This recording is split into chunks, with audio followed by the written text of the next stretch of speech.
Hello दोस्तों, मैं अमन कुमार और आप लोग का इस क्लास में मोस्ट वेलकम है। तो इसके पहले वाले वीडियो में हम लोगों ने क्या देखा था, एंटीजन और एंटीबॉडी के ऊपर डिस्कशन किए थे, जिसमें एंटीजन के डेफिनेशन को, एंटीबॉडी के डेफिनेशन को और उसके स्ट्रक्चर को हमने देखा था। अगर आप लोग नहीं देखे हैं तो प्लेलिस्ट में जाकर के देख लीजिएगा।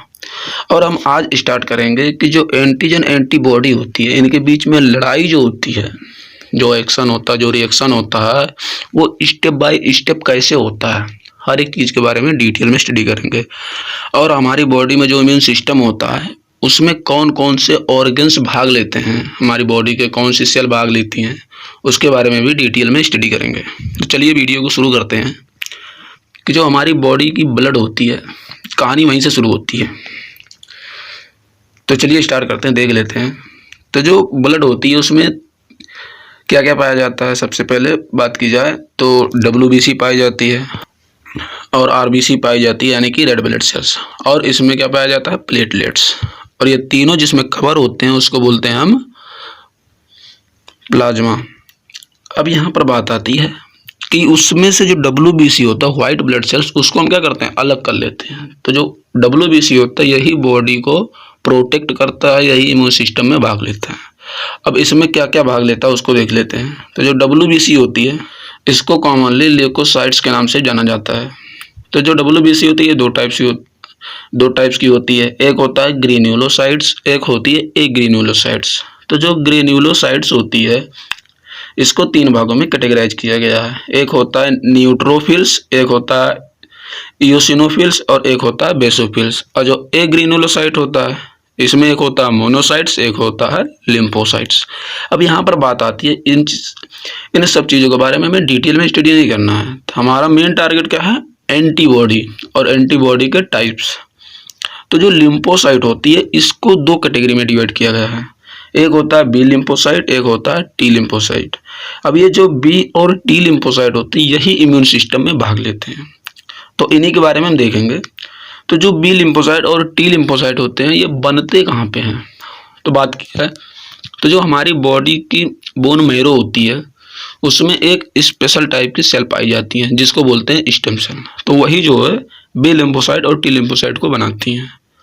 बोन मैरो में कौन सी सेल पाई जाती है, स्टेम सेल। अब यहाँ पर बात आती है तो बोन मैरो में जो पाई जाती है इन दोनों को बनाती है, लेकिन इसमें से जो बी लिम्फोसाइट होता है वो केवल इन्हीं को वहाँ पे रखता है, मैच्योर करता है। और जो टी लिम्फोसाइट होती है इनको भेज देता है किसके पास, थाइमस ग्लैंड के पास। और ये टी लिम्फोसाइट वहाँ पर जाके मैच्योर होते हैं।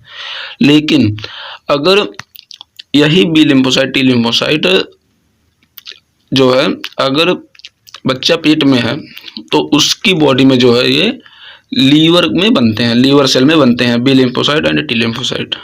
अब यहाँ पर बात की जाए इनका एक्शन कैसे होता है, एंटीजन एंटीबॉडी में क्या रिएक्शन होती है उसको देख लेते हैं।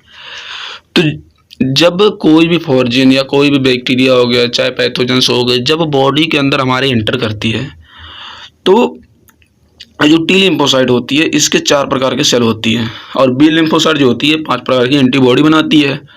तो जैसे ही हमारी बॉडी में इंटर करता है, जैसे कोई भी बैक्टीरिया मान लीजिए अपनी बॉडी का एंटीजन हमारी बॉडी में छोड़ा, तो सबसे पहले क्या होता है, जो हेल्पर सेल होती है ना ये उसको देखती है, इसको एंटीजन को, और ये किसको बोलती है, सीधे साइटोटॉक्सिक सेल को।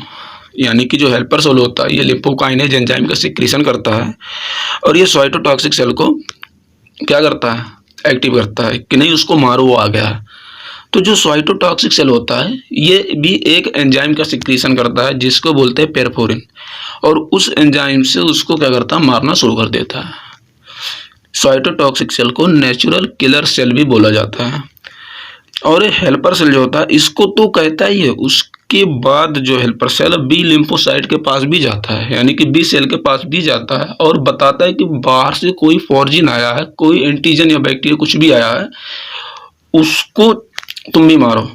तो जो बी लिम्फोसाइट होती है ये तुरंत एंटीबॉडी बनाना शुरू कर देती है और एंटीबॉडी बनाती है, और बी लिम्फोसाइट और साइटोटॉक्सिक सेल ये दोनों मिल करके उस एंटीजन को खत्म करना शुरू कर देते हैं। अब यहाँ पर बात आती है कि जब एंटीजन खत्म हो जाता तब भी जो साइटोटॉक्सिक सेल होता है ये एंजाइम का सिक्रीशन करता ही रहता है, सेल को मारता रहता है, लेकिन धीरे धीरे क्या होती है, अपनी सेल को मारना शुरू कर देता है। तो इसमें से एक और सेल होती है जिसको बोलते हैं सप्रेसर सेल। ये क्या करती है, सेल को प्रोटेक्ट करती है और इन दोनों को जो है रोकती है या शांत करवाती है कि शांत हो जाओ भैया, अब जो है एंटीजन जो आया था वो खत्म हो गया है। सप्रेसर सेल का इतना काम होता है। और जो मेमोरी सेल होती है क्या करती है, उस एंटीजन की फ़ोटो खींच लेती है, या हम कह सकते हैं कि उसकी जो शुगर्स को उसको पहचान लेती है और उसके प्रति एंटीबॉडी पहले से ही बना के रखते हैं। यानी कि अब दोबारा अगर तुम्हारी बॉडी में आओगे तो तुम्हारे लिए प्रसाद बना के रखेंगे खिलाने के लिए। मेमोरी सेल का काम ये होता है। अब यहाँ पर बात आती है जो बी लिम्फोसाइट होती है, इसमें 5 प्रकार की एंटीबॉडी होती है, ये तो हमें पता होगा। अभी इन्हीं के टाइप्स को हम डिटेल में स्टडी करेंगे। तो चलिए शुरू करते हैं। तो टाइप्स ऑफ एंटीबॉडी, ये हमारे सिलेबस के लिए एक इम्पॉर्टेंट टॉपिक है। तो antibodies can come in different varieties known as isotype और classes. In placental mammal there are 5 antibody. जो प्लेसेंटल मैमल्स होते हैं उनकी बॉडी में 5 प्रकार की एंटीबॉडीज पाई जाती है, जिसमें से पहला है IgG, IgA, IgM और IgD, IgE। ये 5 प्रकार की एंटीबॉडीज होती हैं, जिसको गेम डे से भी हम डिनोट कर सकते हैं। यानी कि गेम डे अगर हम याद कर लेंगे तो कहीं पर भी अगर पूछा जाता है कि एंटीबॉडी कितनी टाइप्स की होती है तो 5 के नाम बताइए, तो गेम डे दिमाग में रहेगा तो याद हो जाएगा।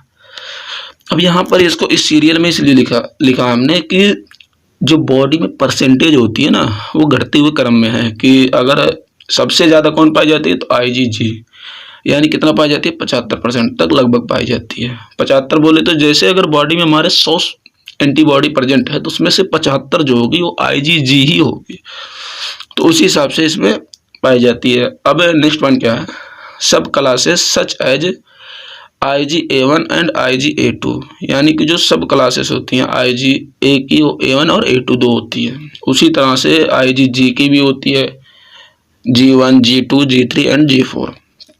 The prefix Ig stand for immunoglobulin, यानी कि जो Ig का मतलब क्या होता है, इम्यूनोग्लोबिन। द सफिक्स, और जो पीछे उसके लगा हुआ है, डिनोटेड द हैवी चेन, यानी कि जो पीछे लगा हुआ है IgG, IgA, जो GA लगा हुआ है ये डिनोट किसको करता है, हैवी चेन को। जैसे बात की जाए IgG गामा चेन को, IgA alpha, IgM mu, IgG delta, IgE epsilon, ये सब किसका डिनोट करती हैं, हैवी चेन को। तो यहाँ पर बात की जाए कि एंटीबॉडी को देख लेते हैं। तो इसमें सबसे पहले आता है हमारा IgG एंटीबॉडी। तो IgG is the main antibody in the blood, यानी कि जो IgG होती है एक इम्पॉर्टेंट एंटीबॉडी होती है हमारे ब्लड की। And it has a powerful ability to protect to pathogens. इसकी जो होती है बहुत पावरफुल एबिलिटी होती है प्रोटेक्ट करने की पैथोजन के प्रति। It is the only isotype, ये ओनली आइसोटाइप की होती है। IgG ही केवल एक ऐसा एंटीबॉडी जो आइसोटाइप की होती है, यानी कि 4 प्रकार की होती है। एक होता है IG1, G2, G3, G4 that can pass through the placenta and IgG transfer from the mother body protect a newborn fetus. यानी कि बात की जाए IgG ही एक ऐसा एंटीबॉडी होती है जो प्लेसेंटा के थ्रू क्रॉस होकर के बच्चों में आती है। यानी कि माँ से बच्चों में अगर कोई एंटीबॉडी आती है तो वो कौन सी आती है, IgG एंटीबॉडी ही आती है और ये बच्चों को प्रोटेक्ट करती है। अब यहाँ पर बात आती है जो IgG एंटीबॉडी होती है ये नेचुरल इम्यूनिटी होती है और पैसिव इम्यूनिटी होती है, यानी कि बच्चे की बॉडी में नहीं बनती है, ये बनी बनाई एंटीबॉडी माँ से बच्चों में डायरेक्ट चली जाती है। ये फाउंड पाया कहाँ पे जाता है, ब्लड में। मॉलिक्यूलर वेट कितना होता है IgG का, 150 के मतलब 1000, यानी कि 150,000 तक IgG का मॉलिक्यूलर वेट होता है। और एंटीबॉडी ये जो होती है 75 से 80% तक हमारी बॉडी में पाई जाती है। इसका फंक्शन क्या होता है, इम्यूनिटी एम्ब्रियो, यानी कि जो एम्ब्रियो होती है उसको इम्यूनिटी प्रोवाइड करना, phagocytosis, neutralize toxin virus and bacteria. अब नेक्स्ट कौन सा है, IgA। तो IgA की बात की जाए तो फाउंड इन म्यूकोसल एरिया, यानी कि ये पाए कहाँ पे जाते हैं, म्यूकोसल एरिया में पाए जाते हैं। जैसे बात की जाए such as the gut respiratory tract, urogenital tract and prevent colonization by pathogens. और ये प्रोटेक्ट करते हैं कि जो पैथोजन होता है वो कॉलोनी अपनी ना बनाने पाए। It is also found in saliva, tears and breast milk. और ये पाए कहाँ पे जाते हैं अक्सर? Saliva, tears and breast milk. इसका इंपॉर्टेंट रोल किसमें होता है? ब्रेस्ट मिल्क में। यानी कि जब माँ बच्चों को दूध पिलाती है तो जो कोलेस्ट्रम होता है उसमें पाया जाता है, होती है। ये पैरासाइट से या बैक्टीरिया से, फंगस कुछ भी हो, उससे प्रोटेक्ट करती है बच्चों को। इसका मॉलिक्यूलर वेट कितना होता है? 385 के। और यह एंटीबॉडी जो होती है बॉडी में 13 से 15% तक पाई जाती है। और इसका फंक्शन जो होता है इनहेल इंजेस्ट पैथोजन, यानी कि हमारी बॉडी में चाहे वो श्वसन प्रक्रिया से या हम फूड जब खाते हैं, कुछ भी खाते पीते हैं, उसके खाने पीने से जो हमारी बॉडी में पैरासाइट्स आते हैं या कुछ वायरस बैक्टीरिया आते हैं तो उसके प्रति क्या करता है? ये एक्टिव रहता है और पैथोजन को क्या करता है? किल करता है। और इसका जो स्ट्रक्चर होता है डायमर होता है। इसको स्ट्रक्चर अभी आगे हम देखेंगे IgA के। अब यहाँ पर नेक्स्ट हमारा क्या है? IgM। तो IgM एंटीबॉडी कैसी होती है इसको देख लेते हैं। तो IgM is constructed of 5 unit of basic Y shaped structure and is mainly distributed to the blood. यानी कि तो ब्लड में डिस्ट्रीब्यूट होते हैं तो क्लियर है, लेकिन IgM जो होती है ये पेंटामेर होती है।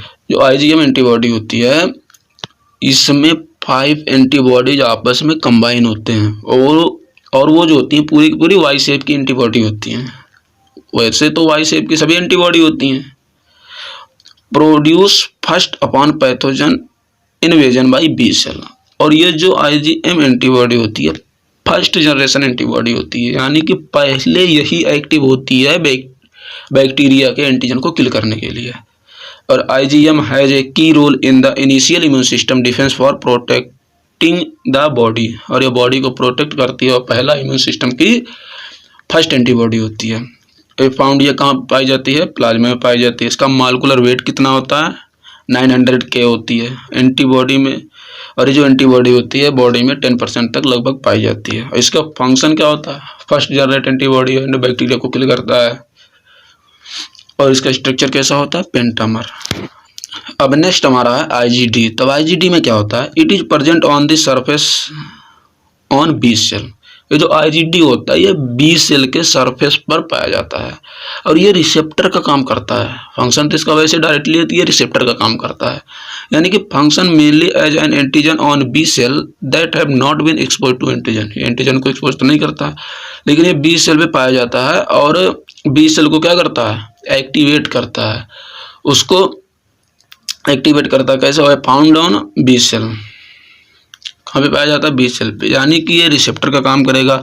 और ये कहाँ पे पाया जाता है? बी सेल के सरफेस पाया जाता है। यानी कि जब कोई एंटीजन अगर आ रही है तो ये बी सेल को तुरंत एक्टिवेट कर देगा। अरे एंटीजन आ रहा है, तुम एंटीबॉडी बनाओ, चलो उससे लड़ो।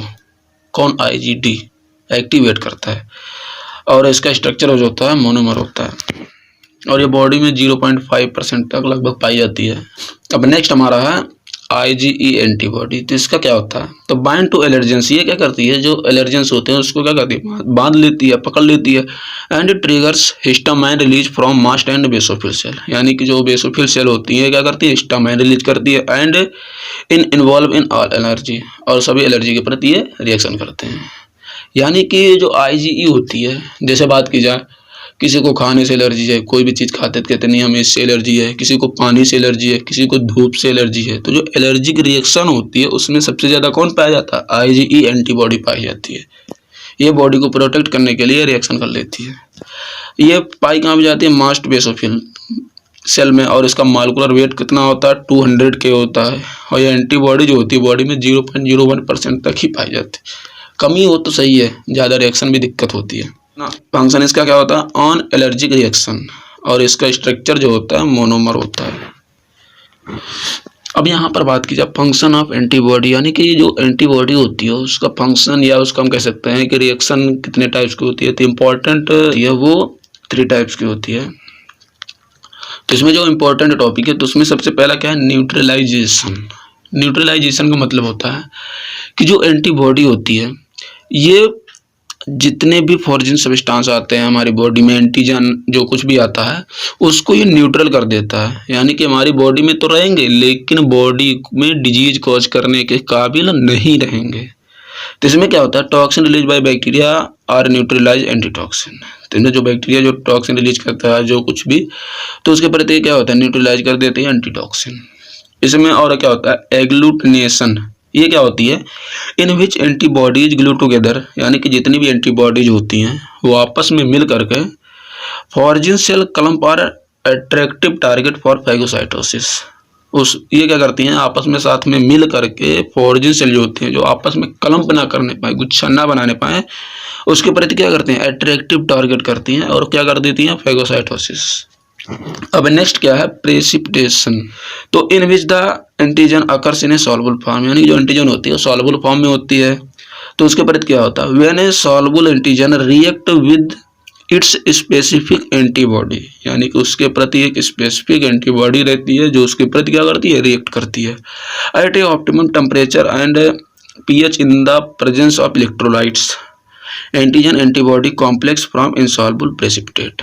कह सकते हैं हम कि ये एक ऑप्टिमम टेम्परेचर पर और इसमें इलेक्ट्रोलाइट्स भी प्रेजेंट होते हैं, और ये क्या करती है, एंटीबॉडी एंटीजन से कॉम्प्लेक्स होकर के प्रेसिपिटेट हो जाती है या अलग हो जाती है। या हम कह सकते हैं कि जैसे लिक्विड में तो ये है ही, जो सॉल्युबल फॉर्म में एंटीजन और एंटीबॉडी जो होती है उससे कॉम्प्लेक्स होती है और उसके बाद उसको पकड़ करके अलग हो जाती है, लिक्विड से प्रेसिपिटेट हो जाती है।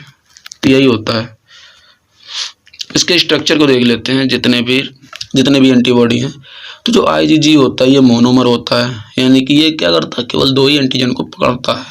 और IgM ये पेंटामर होती है, यानी कि 10 एंटीजन को पकड़ सकता है।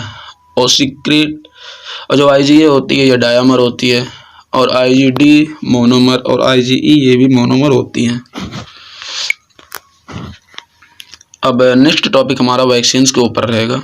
अगर वीडियो पसंद आई हो तो लाइक करें और चैनल को सब्सक्राइब करें। तो मिलते हैं नेक्स्ट वीडियो में।